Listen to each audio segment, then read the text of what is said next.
Cerita diawali dengan memperlihatkan seorang bos Yakuza yang sedang berada di kediamannya dengan ratusan penjaga yang 24 jam terus mengawasi. Hal ini seiring dengan kabar terkait mitos akan organisasi bayangan yang katanya bisa membunuh dalam senyap. Sehingga sampai si agen pembunuh berhasil didapat, sang bos Yakuza tidak bisa tenang walau hanya sedetik saja.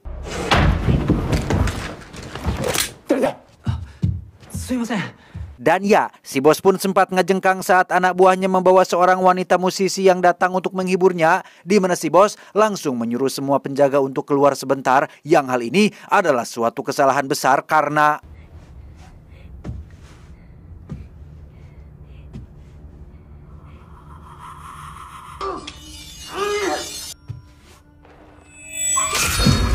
mendengar suara teriakan si pemusik, para penjaga pun langsung masuk dan menemukan bos mereka sudah tewas dengan kelapa terputus, di mana si pemusik menunjukkan di mana si pembunuh berada, sehingga para penjaga langsung menembaki patung samurai saat itu juga.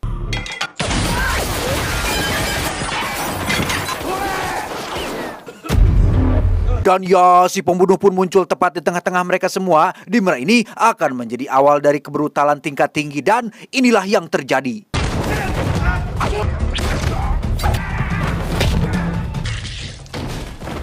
Selesai menghabisi semua penjaga kroco, kini si pembunuh harus berhadapan dengan ajudan si bos. Ia secara tak sengaja menembak korban tak bersalah, yaitu si pemusik, yang membuatnya harus ngahuleng tarik akibat merasa bersalah, sehingga si ajudan langsung memanfaatkan kesempatan tersebut untuk melumpuhkannya.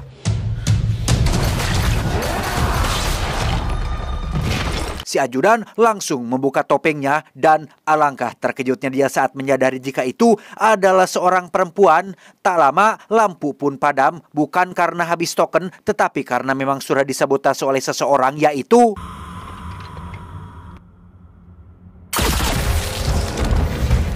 ya, si pembunuh ternyata tak sendiri melainkan membawa rekan yang sama jagonya, malahan lebih brutal dari dia. Si rekan membabi buta menghabisi sisa penjaga, bahkan sampai membuka topengnya ketika si ajudan merangkak keluar rumah.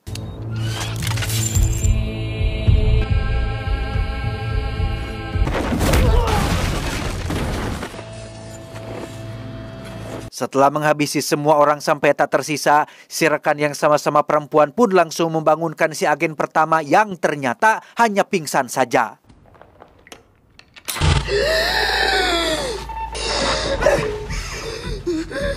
Dalam perjalanan pulang setelah tugas, si agen pertama yang bernama 13 pun mengaku konsentrasinya buyar setelah menembak orang tak bersalah. Si agen kedua yang ternyata adalah sang mentor pun kembali mengingatkan jika mereka berdua dilatih untuk tidak memiliki rasa kasihan, sehingga apapun yang terjadi di lapangan tetap fokus saja pada tujuan dan jangan mencela-mencelek kepada hal yang lain selain pekerjaan.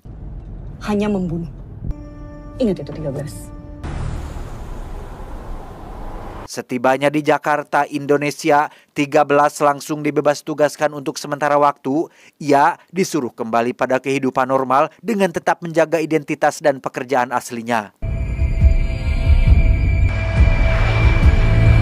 Disinilah agen 13 sekarang tinggal di sebuah rumah susun yang kumuh yang berada di pinggiran kota Jakarta. Ia rutin meminum pil yang diberikan oleh organisasi bayangan untuk menekan rasa sakit di kepala. Perlu Anda ketahui, agen 13 bukanlah satu-satunya agen pembunuh bayaran dalam organisasi ini. Masih ada banyak agen lain yang tersebar di seluruh dunia. Mereka dibuat lupa dengan masa lalu dan nama aslinya, sehingga tak heran jika agen 13 sering sakit kepala akibat dari cuci otak yang ia alami sejak masih kanak-kanak.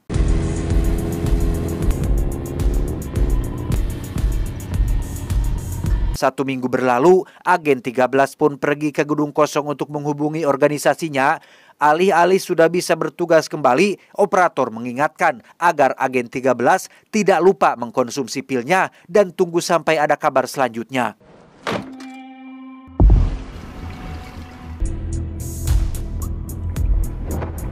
Saat sedang menaiki tangga menuju kamarnya, agen 13 tak sengaja melihat seorang bocah yang sedang membantu ibunya yang terjatuh akibat mabuk cule. Meski hati nuraninya tergerak untuk membantu, agen 13 mencoba mengabaikannya karena tidak ingin masuk terlalu jauh dalam kehidupan orang di sekitarnya.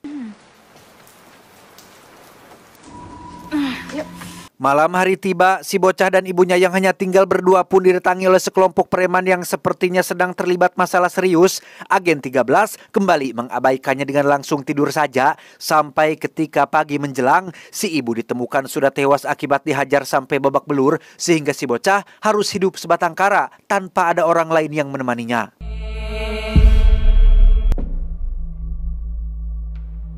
Saat agen 13 sedang makan bakso di warung, si bocah yang bernama Monji pun meminta siksa makanan yang tidak habis.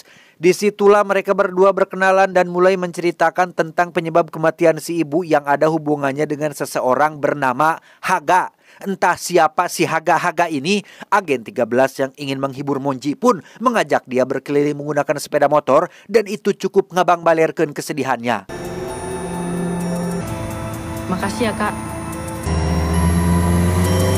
Keesokan paginya sehabis mandi, agen 13 mendapat pesan terima kasih dari Monji melalui secari kertas, di mana saat agen 13 akan menemuinya, Monji sudah tidak ada di kamar dan justru ada seseorang yang datang ke sana untuk menemuinya.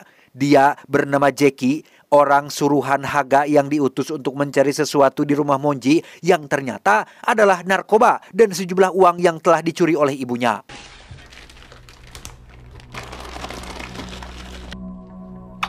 Cukup masuk akal kenapa ibunya Monji dibunuh, di mana saat Jackie sedang asik menikmati secuil barang haramnya, muncullah 13 dari tempat persembunyiannya dan meminta Jackie untuk mengantarkannya kepada bos Haga.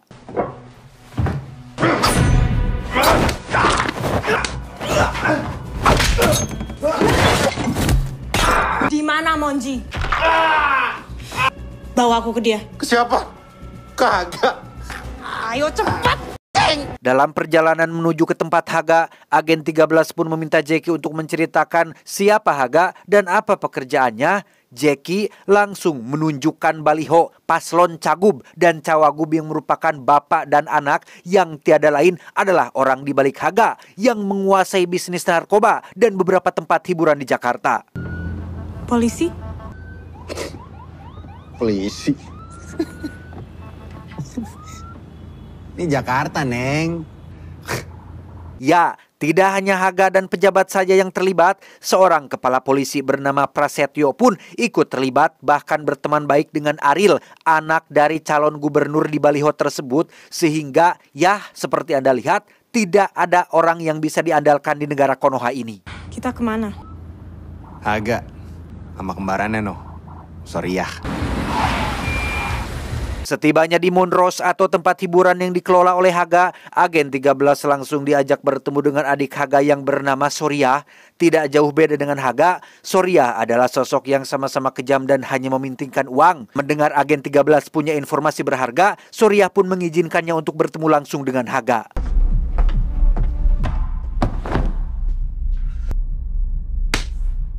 Nama Cici. Sorry ya, maaf. Bos Haga di mana ya? Awas kalau infonya nggak penting.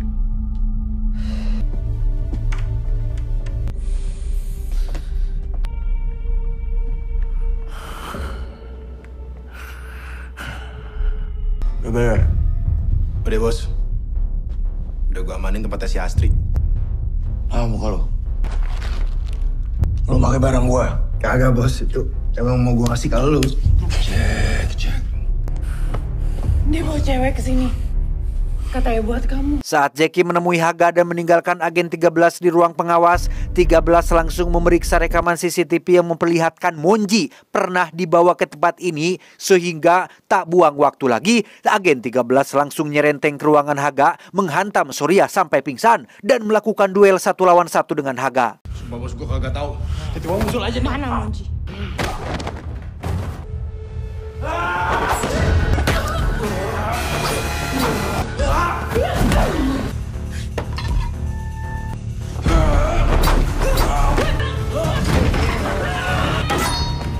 Ketika Soriah bangun, ia langsung mengambil shotgun dan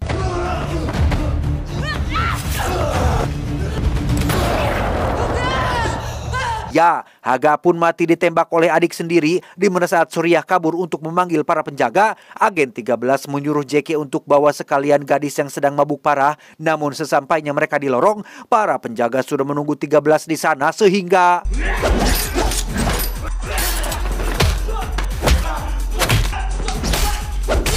Tak butuh waktu lama bagi seorang pembunuh bayaran seperti agen 13 menjatuhkan kroco-kroco ini. Ia bahkan membawa perkelahian ini sampai ke ruang diskotik dan bertemu lagi dengan Surya yang masih nengteli ingin balas dendam sehingga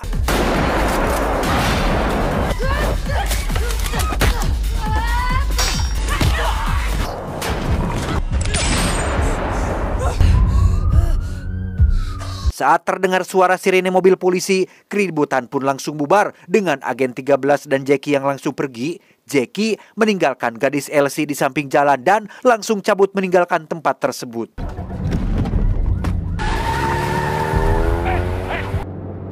Udah buru gua!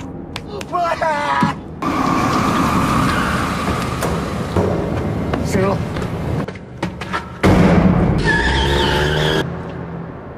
Beralih ke Pras alias Prasetyo yang sedang menginterogasi seorang kurir narkoba dengan metode yang tidak manusiawi. Sampai ketika ia mendapat telepon terkait kematian Haga, Pras pun langsung datang ke lokasi dan melihat sahabat dekatnya sudah terbujur kaku tak bernyawa.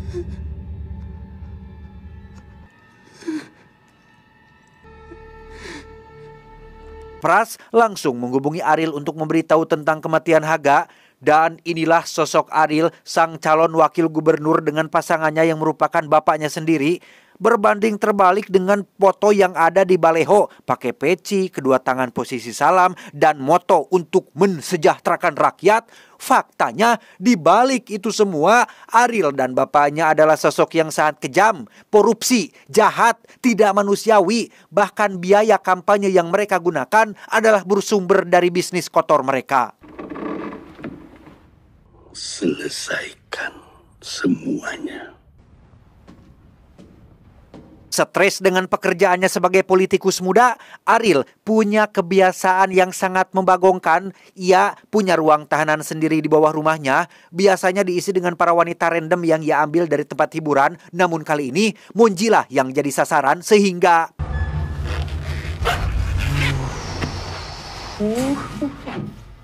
beralih ke Pras bersama anak buah polisinya yang akan melakukan pekerjaan di luar atribut mereka. Dengan berpenampilan layaknya penjahat, Pras dan anak buah pun mendatangi kediaman Jackie yang tengah bersama neneknya yang sedang sakit untuk mencari tahu siapa dan di mana agen 13 saat ini berada.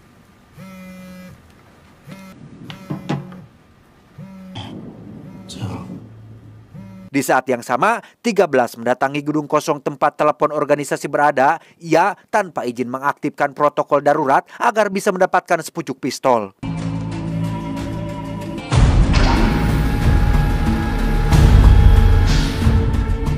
Jackie sendiri terlihat sedang berada di rumahnya merawat neneknya yang sedang sakit keras. Sampai akhirnya muncullah Jackie dan pasukan yang datang untuk mencari tahu di mana 13 berada.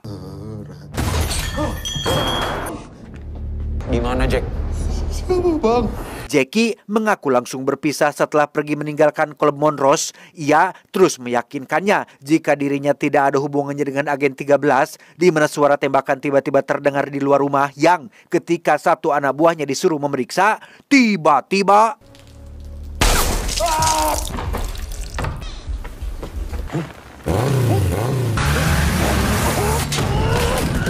ya, muncullah agen 13 dengan sepeda motornya menghabisi semua anak buah Pras dan adrenalin bercampur kebrutalan pun kembali terjadi.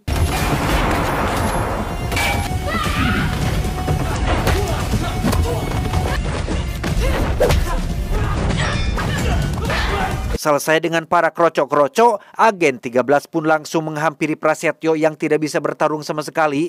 Ketika agen 13 sedang menginterogasinya, Jackie tiba-tiba menyergap agen 13 dari belakang sehingga Prasetyo berhasil melarikan diri.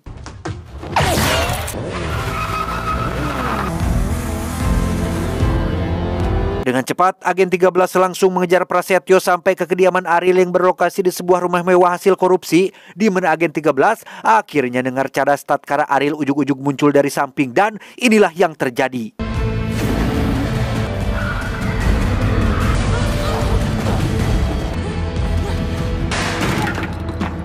Prasetyo yang masih marah pun sempat akan menghabisi agen 13, namun berhasil dicegah oleh Ariel yang ingin memberitahu dulu bapaknya, di mana saat Pras sedang nyungur tepat di telinga agen 13, tiba-tiba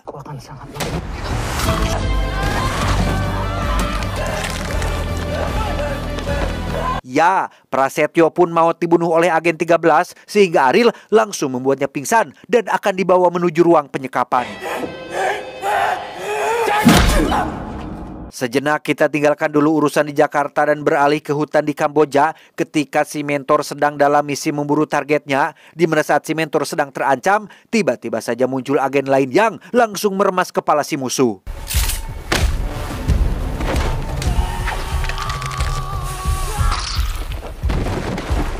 Dia bernama Troika, agen pembunuh bayaran cabang Cicalengka yang diutus untuk mendampingi si mentor dalam misinya. Mereka terus berjalan sampai ke dalam hutan, sampai akhirnya menemukan sebuah gubuk tempat si target berada. Troika menyuruh si mentor untuk masuk sendirian, sementara ia akan menghadapi musuh yang ada di luar.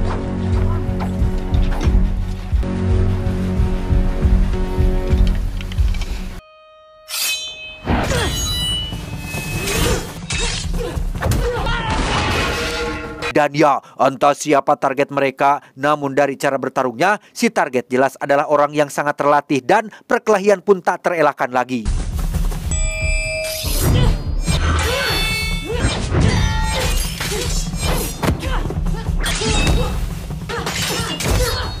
Saat target sudah jatuh, si mentor cukup terkejut saat menyadari jika dia adalah mantan anak didiknya sendiri alias agen pembunuh bayaran yang sempat dinyatakan berkhianat. Pada akhirnya terungkaplah alasan kenapa dia dan beberapa agen lain membelot, bahwasannya mereka mengetahui suatu kebenaran akan organisasi bayangan ini yang memanfaatkan orang-orang terlatih seperti mereka untuk kepentingan satu kelompok. Si agen mengaku hanya ingin menjalani kehidupan seperti orang normal, bahkan saat ini ia sedang hamil anak pertamanya. No. Tak tega harus menghabisi mantan anak didiknya sendiri, mentor pun hanya terdiam saat si agen akan kabur. Tapi di depan pintu sana sudah ada Troika yang menyambut dan langsung menghabisi si agen dengan sangat kejam. Dalam perjalanan pulang, Troika pun mengadu kepada sang manajer terkait si mentor yang sempat ragu dalam membunuh. Tak hanya itu saja, si manajer pun menunjukkan foto-foto kekacauan di Jakarta yang dibuat oleh agen 13, sehingga mentor harus mempertanggungjawabkan perbuatan anak didiknya tersebut. Kembali ke agen 13 yang sedang disekap di ruang bawah tanah, masih dengan fashionnya dan topeng ciri khasnya, Ariel menyiksa agen 13 dengan penuh kemarahan, di mana saat Ariel akan menghabisinya, tiba-tiba... Ya, Bapak muncul dan langsung memarahi Ariel atas ketidakbecusannya yang menyebabkan Haga dan Prasetyo mati. Dengan fakta bahwa mereka masih butuh biaya besar untuk kampanye, maka transaksi jual beli narkoba dengan seseorang bernama Kabil harus tetap dilanjutkan. Bapak melihat potensi besar dalam diri agen 13. Jika saja puluhan aparat dan anak buah Haga bisa ia habisi sendirian, maka tak sulit bagi 13 untuk menghadapi si Kabil dan pasukannya. Sehingga nanti saat transaksi, mereka bisa mendapatkan uang tersebut sekaligus barang yang akan tetap menjadi milik mereka. Begitu Papa jadi gubernur, Pras dan Haga yang lain bisa kamu dapatkan. Saya orangnya adil. Kamu mau anak itu, saya mau jasa kamu. Tapi kan, masa anak gubernur kayak gini sih? Tak lama setelah Bapak pergi, mereka pun memasukkan Jackie dan Monji yang sudah dalam kondisi benar-benar, ya ampun, sangat babak belur dan wajahnya hampir tidak bisa dikenali. Wajahnya kami sensor ya agar tidak dolar kuning, saking parahnya kondisi si Monji ini. Agen 13 hanya bisa sabar dan menahan amarah sampai waktunya nanti tiba. Singkat cerita, malam transaksi pun tiba. Dengan membawa serta Monji dan Jackie, agen 13 pun dipaksa untuk maju membawa tas berisi barangnya. Setelah uang sudah di tangan Ariel dan barangnya dibawa si Kabil, Jackie yang berada di dalam mobil bersama si bapak pun melihat kondisi Monji sudah sekarat dan akhirnya meninggal dunia di tempat. Sehingga dengan fakta bahwa tak ada alasan lagi untuk 13 menuruti perintah si bapak, Jackie pun langsung melakukan pemberontakan dan berteriak memberitahu 13 tentang kematian si Monji. Monji mati! Monji mati! Monji mati! Menyadari si Bapak dan Ariel akan mengkhianati kesepakatan, Qabil pun langsung mengerahkan pasukannya untuk menembak dan inilah yang terjadi.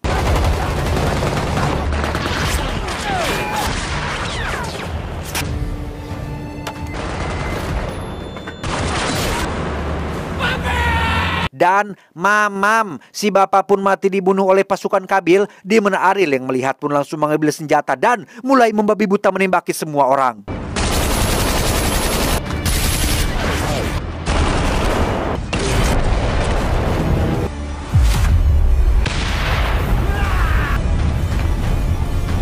Selesai dengan para pasukan, Ariel pun loncat ke atas mobil dan memakai topeng kebesarannya. Ia menghabisi Qabil dengan penuh kemarahan dan berteriak memanggil nama agen 13.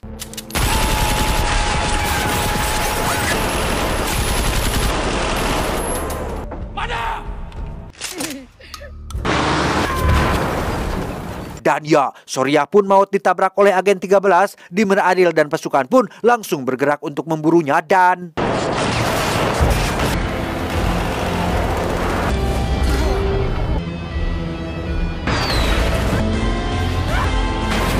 Kini yang tersisa hanyalah Ariel dan agen 13.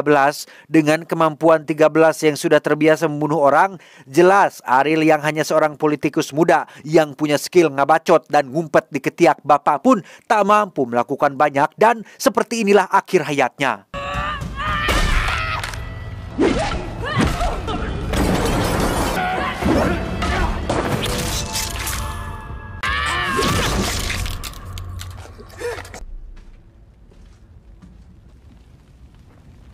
Setelah semuanya selesai, agen 13, Jackie, dan Mondi yang sudah maut pun pergi meninggalkan tempat tersebut dengan mobil ringsek sampai akhirnya... Jackie!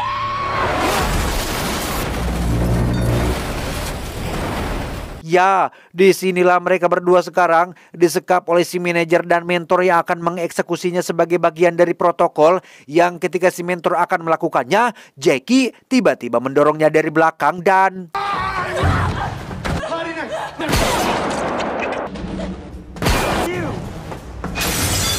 Ya, Jackie pun maut ditembak oleh si manajer, di mana Troika diutus untuk mengejar agen 13 dan pertarungan antar agen bayangan pun tak terelakkan lagi.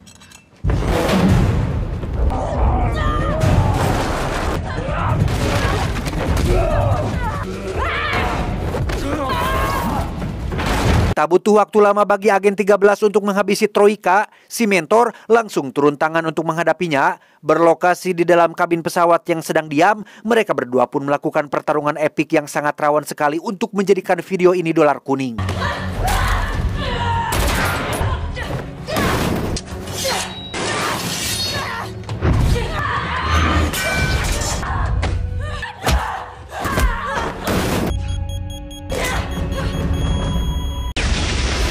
Setelah terkena ledakan, si mentor pun kembali bangkit dan berniat untuk menghabisi agen 13. Di saat yang sama pula, muncullah si manajer yang terus mendesak agar mentor segera melakukannya. Tapi apa yang terjadi?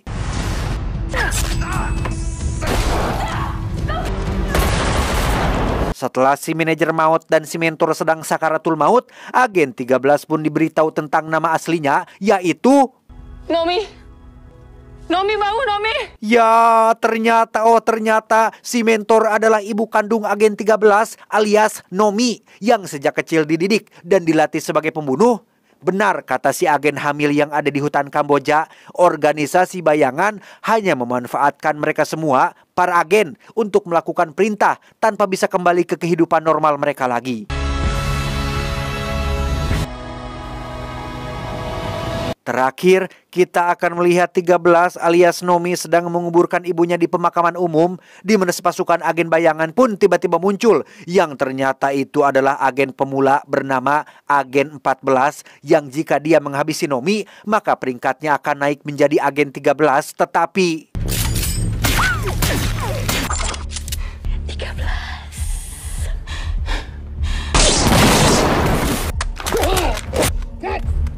Ya, muncul seseorang berhelm yang menghabisi pasukan agen 14 dengan bermodalkan granat yang siap diledakkan. Agen 14 pun akhirnya mundur dan memilih hari lain untuk menghabisi mereka berdua. Lebih enak bunuh kalian pelan-pelan.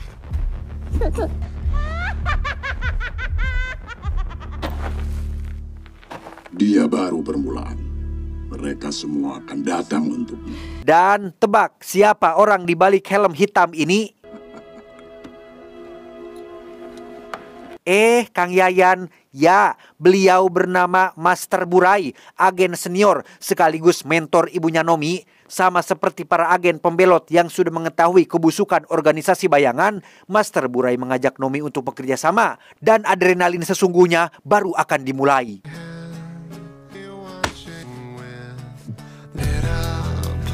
Tamat, ending yang cukup mengyayan ruhyankan. Gimana teman-teman? Seru banget kan filmnya? Kang Yayan datangnya belakangan sih, jadi kita nggak bisa lihat dia beraksi. Pesan yang bisa kita ambil dari Ariel dan bapaknya adalah sejelek-jeleknya manusia adalah orang yang bermuka dua. Dia datang ke sini dengan satu sikap dan bila datang ke yang lain dengan sikap yang lain. Ingat, tidak mengapa kita dibenci karena menjadi diri sendiri daripada disukai karena pandai memerankan muka kedua.